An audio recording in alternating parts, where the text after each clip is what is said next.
Have you ever laid eyes on your child and felt your stomach twist because something about them wasn't right? If you're a parent, you know that silent kind of worry, the one that grabs your chest before you even know what's wrong. That's exactly how I felt that Saturday afternoon. My name's Eloise Grant, and I was just leaving Lakewood Mall with a bag of groceries when I saw her, my daughter Tiana, sitting at a corner table in the food court. She wasn't eating, just sitting there, head down, counting coins into little piles. At first, I thought maybe she was just distracted, maybe waiting for her husband Jalen to pick her up. But when I walked closer, the sound of those coins tapping against the plastic tray hit me harder than any words ever could. Nickels, dimes, quarters.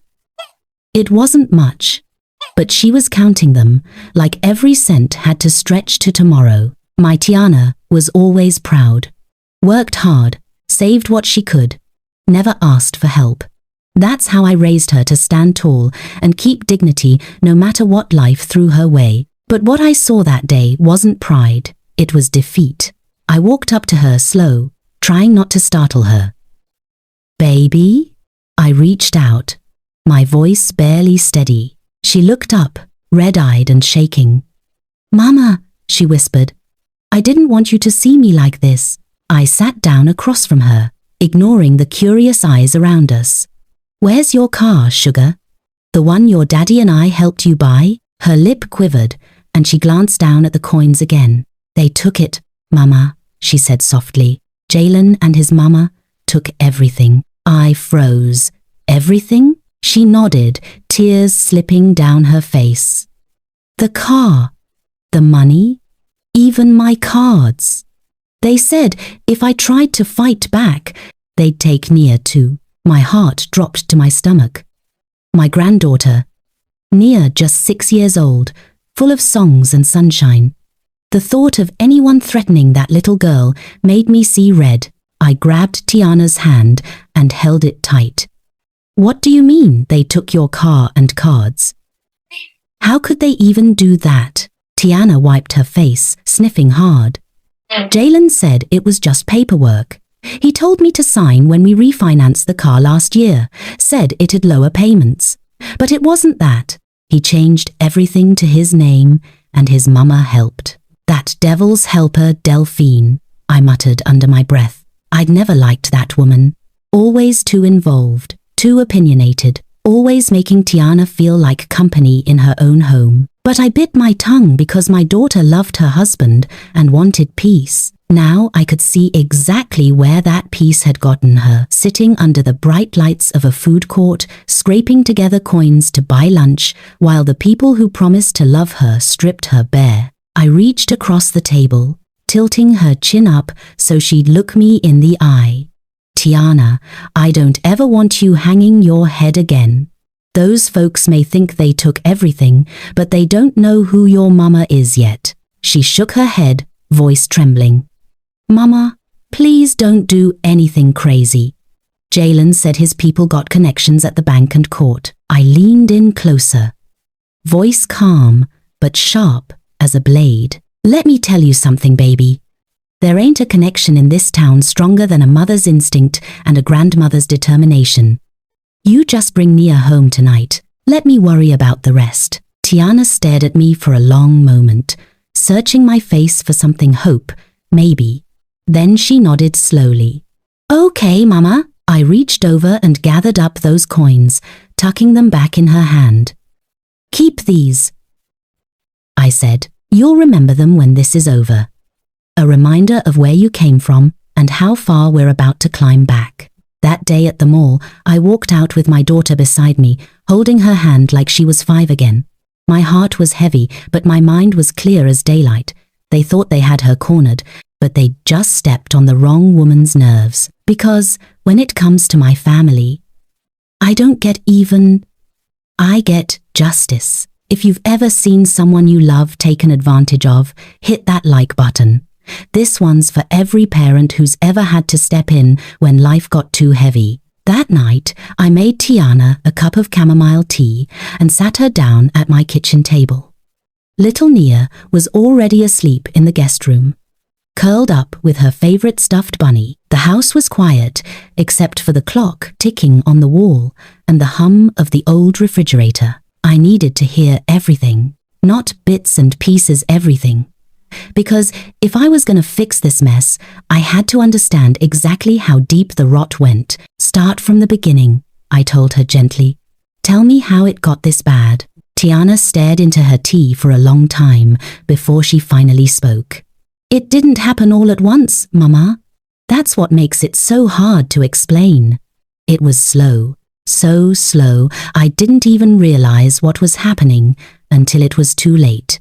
She told me it started about 6 months after the wedding. Jalen's mother, Delphine, began showing up unannounced early in the morning, late at night, always with some excuse. She'd say she was just checking in, or bringing food, or dropping off something Jalen forgot. But every visit came with criticism wrapped in sweetness. She'd walk through my house like she owned it, Tiana said, her voice tight. She'd open my cabinets, rearrange my dishes, fold my laundry while telling me I was doing it wrong. And Jalen? He'd just laugh it off, saying, "That's how his mama is." I clenched my jaw.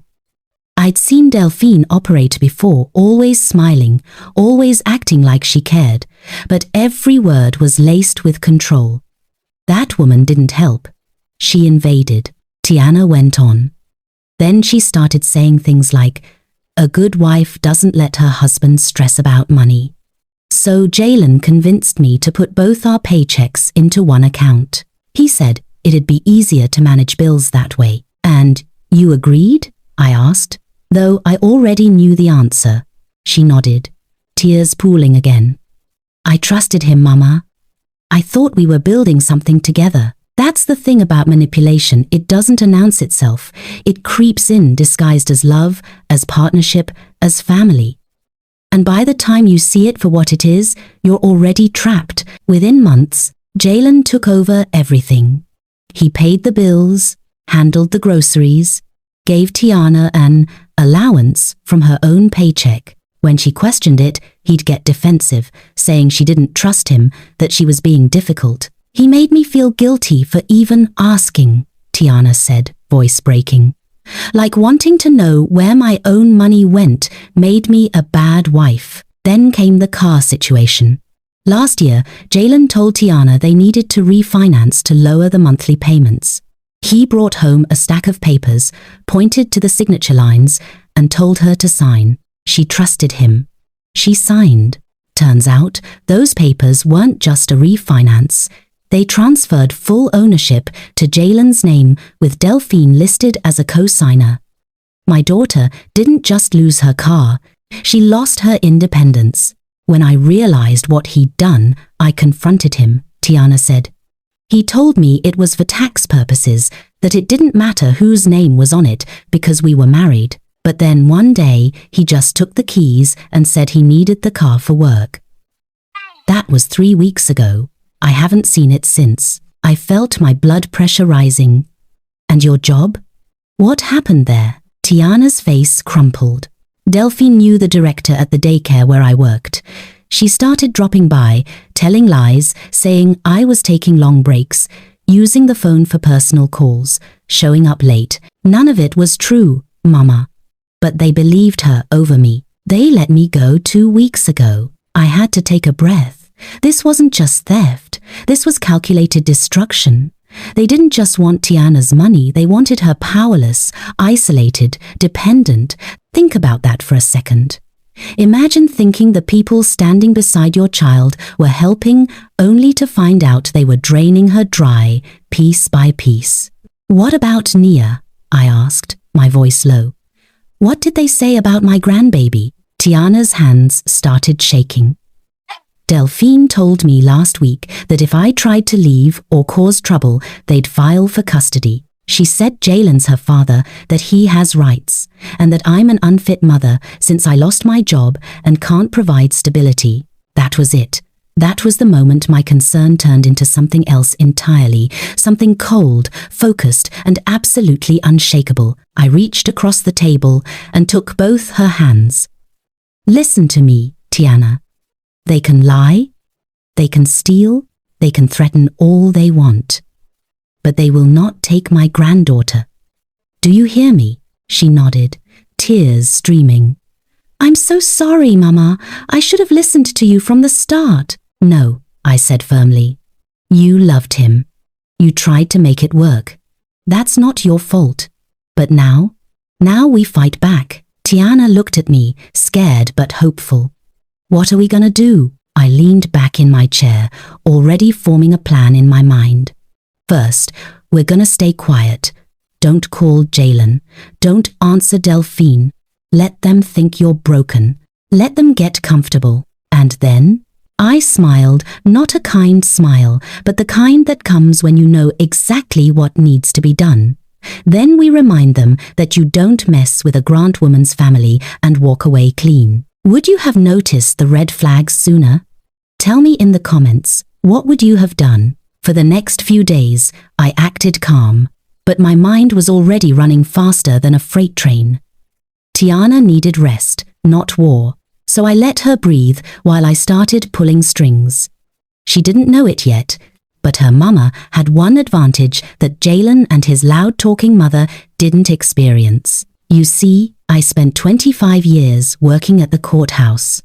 Most folks just saw me as Miss Eloise from records, the polite lady with glasses and coffee stains on her paperwork. But that job taught me things. I knew how to read between the lines, which files vanished quietly, and which people talked when treated with kindness. Age didn't weaken me, it refined me. That Monday morning, I dug out my old phone book. The pages were yellowed, but the names were gold. Near the top was one I hadn't used in years. Asterisk, asterisk, Gertrude Gertie, Miles, asterisk, asterisk, file clerk, gossip collector, and the best friend a retired courthouse worker could have. I called her before breakfast. Hey, Gertie, I said, trying to sound casual. There was a pause, then laughter on the other end. Lord, Eloise Grant. Depends which side you're asking for, I said. I got a situation I need quiet eyes on vehicle records, personal transfers, maybe a forged signature or two. Gertie's tone shifted from playful to serious real fast. Say no more. Meet me at the municipal office Tuesday. I'll pull what you need. By Tuesday afternoon, I was looking at a manila folder that confirmed what I already suspected. Jalen had switched the car title 6 months ago, right after convincing Tiana to refinance. He forged a notary name that didn't even exist in the database, and Delphine was listed as guarantor. Got them, I whispered. But I wasn't stopping there. I called in another favor, a man named Asterisk T. Reddick, asterisk, who used to work as a private investigator before settling down to run a barbershop near downtown. T was one of those men who liked to act laid back, but he could find dirt even angels tried to hide. When I told him what happened, he said, Eloise, these kinds of people slip up because they think love makes folks blind. But you always did see clear. He promised to dig into Jalen's business, something called Times Redwood Marketing. Asterisk. Sounded fancy, but my gut told me it was smoke and mirrors. A few days later, T showed up at my porch in his pressed shirt and wide grin. I found your smoking gun, he said. That business don't exist. It's a front. All transactions loop right back into a joint account shared between Jalen and that woman, Delphine Morrison. He handed me a printout showing deposits from Tiana's savings account feeding their fake company account for over a year. My daughter was unknowingly funding their life. He pointed to the paper again. Also found fake tax forms and signatures tracing back to your girl's name. They used her identity. Something inside me went still. They stole more than money, T. They stole her peace. I spent that night in prayer. I'm not a perfect woman. But before I act, I listen to the voice inside that tells me when to move. After a while, I opened my eyes and decided this wasn't just revenge, It was rescue. I called Tiana the next morning.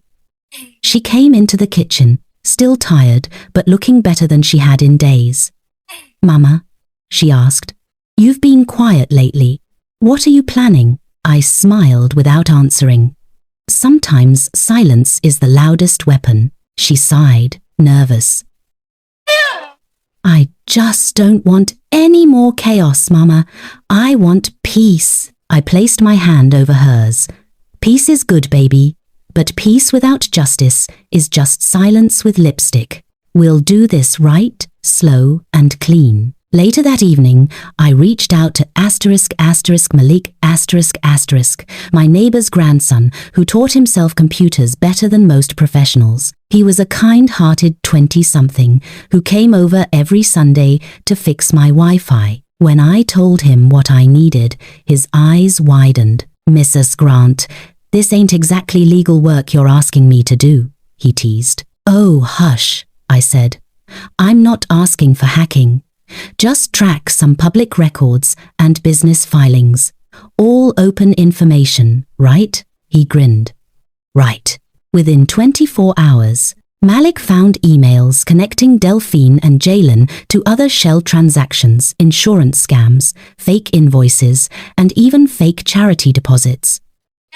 The trail looked like quicksand, pulling them down with every step. When I saw the evidence lined up, the car fraud, the banking theft, the fake business, I didn't feel rage anymore. I felt clarity. They thought they'd built a web too tight for a mother to cut. They had no idea who they were dealing with. I pulled out my notebook, same one I used for church directories and grocery lists, and started writing names, numbers, and deadlines. If Jalen and Delphine had built a game, I was learning the rules fast, and soon I'd flip the board. Around midnight, I sat by my lamp and looked at a photo of little Nia smiling with her birthday cake. "Baby," I whispered to the picture, "your grandma's got work to do." Because revenge, when done right, isn't loud. It's steady, it's patient, it's justice in slow motion. Subscribe now, because the next twist proves why silence can be deadlier than rage. By the next week, my plan had shape, purpose, and sharp edges. Talking was over. This was execution time. T stopped by one morning, holding a second stack of papers, thicker than a Bible. He laid it on my kitchen table with a grin that told me things were about to get good. "Eloise, you were right," he said. I pulled state records, IRS files, and a few things hiding in open databases. Delphine's been running side hustles in her son's name, claiming false caregiving jobs, fake charity write-offs, even cashing unemployment while filing taxes as a consultant.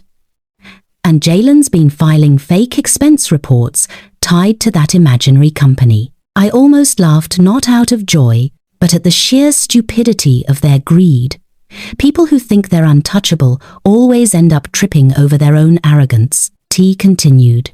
"If you want these two tangled, now's the time. Their house of lies is shaking." "Good," I said.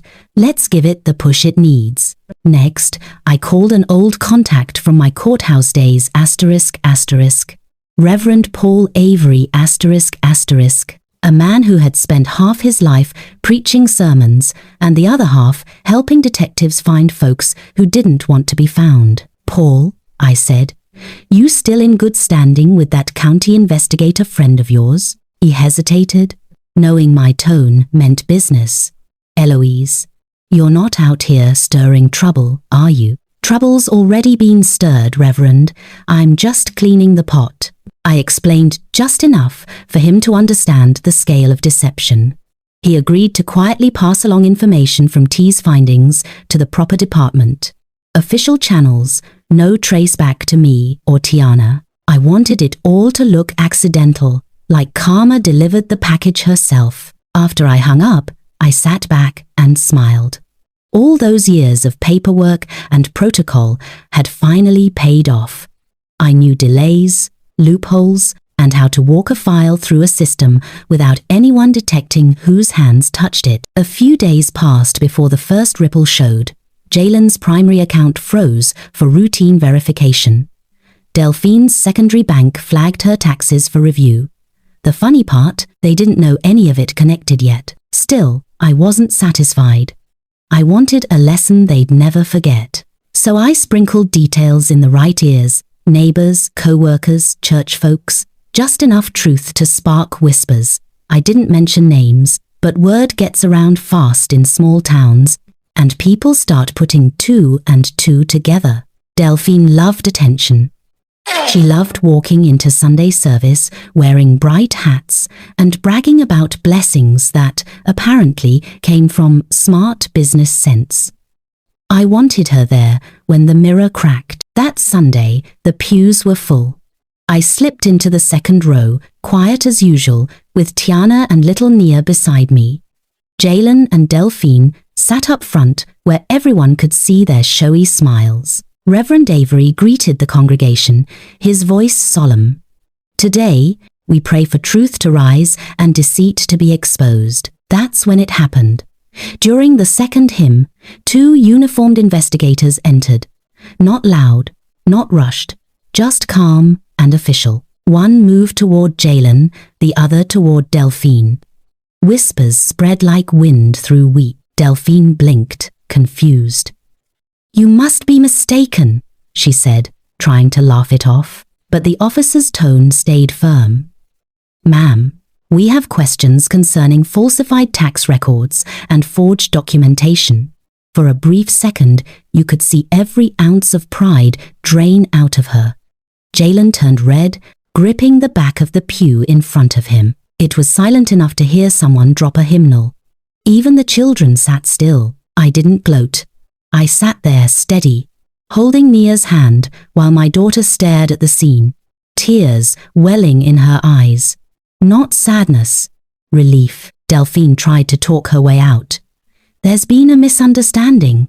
This isn't the time or place." Reverend Avery cleared his throat from the pulpit and said softly, "There's never a wrong place for truth, Sister Morrison." Now, I shouldn't say this, but a small part of me enjoyed seeing her perfect posture collapse as realization set in. Every whisper she ever spread, every manipulation she pulled, it all came home that morning. When the service ended, the investigators escorted Jalen and Delphine out. Jalen kept muttering, "This can't be happening," while Delphine's fancy hat tilted sideways like a wilted flower. Outside, the crowd pretended not to stare, but we all knew the performance was over. Tiana squeezed my hand. "Mama, did you?" I looked straight ahead. "I told you we'd handle it slow and clean." Later that evening, I set a pie on the kitchen counter and chuckled when T called me laughing. "Girl, you should have seen Delphine's face when the story hit the afternoon bulletin." "Let me guess," I said. "She's playing victim, like clockwork," he replied. "But it won't help her, paper trails don't lie." Tiana came into the room mid-conversation, her shoulders lighter than they'd been in months. She didn't need revenge, she needed closure, and now she had it. I hung up and patted the folder of evidence sitting on my counter. "Justice," I whispered, "served hot and honest. Ever seen pride crumble in real time?" Comment, "Justice served if you believe karma always finds a way." By the end of that same week, it was official. Arrest warrants, court filings, frozen accounts, the whole mess had landed right on Jalen and Delphine's doorstep, signed, sealed, and delivered. I was sitting on my porch sipping sweet tea when the news played over the radio. Local couple faces multiple charges for financial fraud and identity theft, the announcer said. No names needed. Everyone in town already knew. Tiana came out, barefoot, holding a folded-up letter. "Mama," she said softly. "They called. The detectives want me to come down and confirm the statements." I nodded. "You're gonna do it. Hold your head high and speak the truth. Don't you flinch." She blinked back a few tears. "After everything they did, I thought I'd feel scared. But I don't. I just feel done." "That's what strength feels like, baby," I told her. "It don't shout. It just stands. That Friday afternoon, after she gave her statement, Tiana got a text from Jalen, short and sloppy, asterisk. Can we talk one last time, please? I just need to explain. Asterisk. Tiana hesitated, then looked at me. What if I do? What if I need to say my piece and close this chapter for good? Then we do it on your terms, I said. Public place. No surprises. So we went back to the Lakewood Mall, the same place this story started. The parking lot was buzzing with shoppers, and the smell of pretzels drifted through the air. I told her to sit where I found her weeks ago, the food court table by the far wall, and let me stay close by, just out of sight. When Jalen showed up, he looked 10 years older. Wrinkled shirt, unshaven, eyes sunken like sleep hadn't come easy in a while. He sat down across from her. Head lowered. Tiana, I lost everything, he said quietly. They froze my accounts, seized the car, even Delphine's house. You gotta believe me, I didn't mean for it to go this far. Tiana looked him right in the eye. Her voice was calm, even. You didn't mean to? You forged my name, took my savings, humiliated me, and threatened to take my daughter. That wasn't an accident, Jalen. That was evil disguised as love. I could see his hands trembling from where I stood. Your mama did this, didn't she? He snapped. She's always hated me. My mama didn't make you a thief, Tiana said firmly. You did that all by yourself. He looked around the table like the walls were closing in. For the first time, I saw a man stripped of his pride. Not a villain anymore, just a weak soul who thought manipulation was power. Before he could speak again, familiar voices echoed from the entrance. 2 uniformed officers walked briskly toward him, papers in hand. Jalen Morrison? One asked. You're under arrest for fraud, embezzlement, and forgery. The color drained from his face. He stood, turned to Tiana. You really called them? She shook her head. No, they called me. They cuffed him right there, in front of the same people who once complimented his suits and his smooth talk. That moment wasn't violence, it was balance. Outside, the evening light hung golden across the parking lot. Tiana stepped beside me, exhaled for what felt like the first peaceful breath in months. It's over, Mama. Almost, I said. But do you know what I did after church last Sunday? She frowned. What? I made sure the women's ministry knew every detail of what Jalen and Delphine did. The way they operated. The way they targeted kind souls like you. I told them to watch each other's backs. That man won't sweet-talk another good woman in this town ever again. Tiana laughed softly, shaking her head. You really thought of everything. Justice ain't just about punishment, I said. It's about protection. You can't heal what you don't expose. We walked toward the car. The same model her father and I once helped her pick, only newer, bought with her own name on the title this time. I squeezed her hand. You see that, baby? That's what recovery looks like. She smiled through tears. Thank you, Mama, for believing in me when I couldn't believe in myself. You're my blood, I said. A Grant woman might bend, but she never breaks. As we pulled out of the parking lot, I looked back once, watching the mall fade behind us, the place where I found her broken and where she took her power back. If this story taught you something about strength, share it. You never know who needs that lesson. When a storm finally passes, you don't notice the calm right away. It comes slow, first the quiet, then the sunlight creeping back through the trees. That's how life felt in the weeks after Jalen and Delphine were taken away. The first sign of healing wasn't money or legal papers, it was laughter.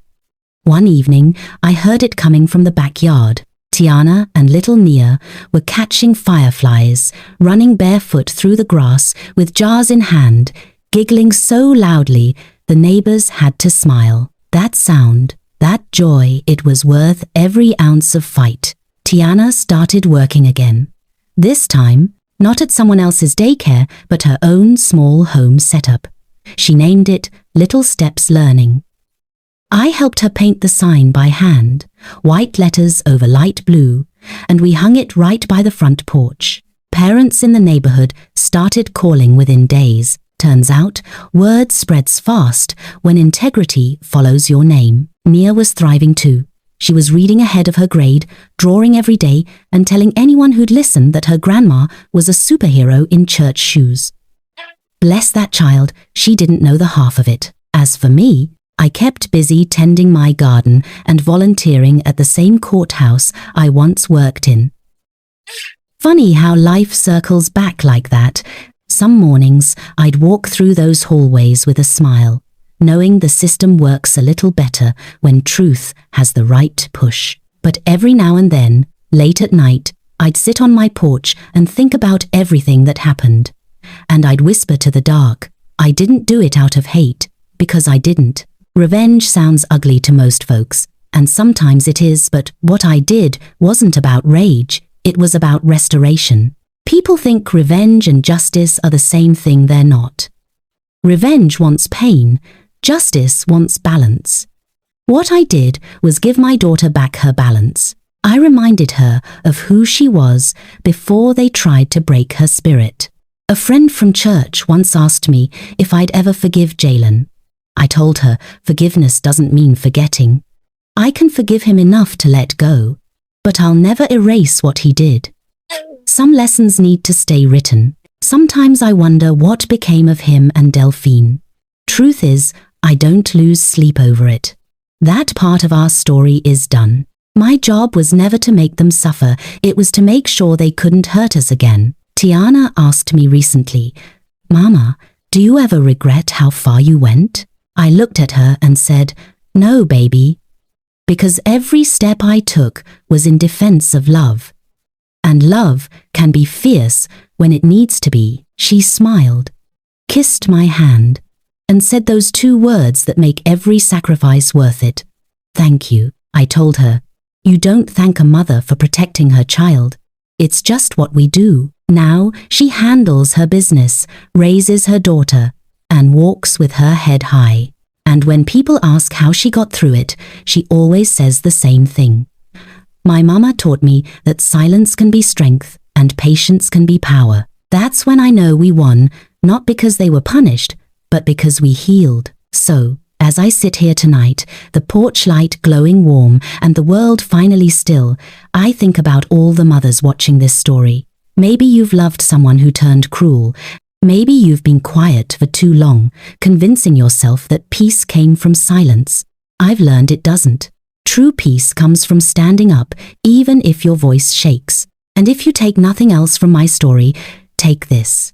When someone hurts your family, you don't need fury to fight. You need focus. You don't need chaos to win. You need courage. I'm not proud because I got even. I'm proud because I got peace. That's my reckoning. If this story moved you, subscribe so you never miss another reckoning. Because sometimes justice needs a mother's hand.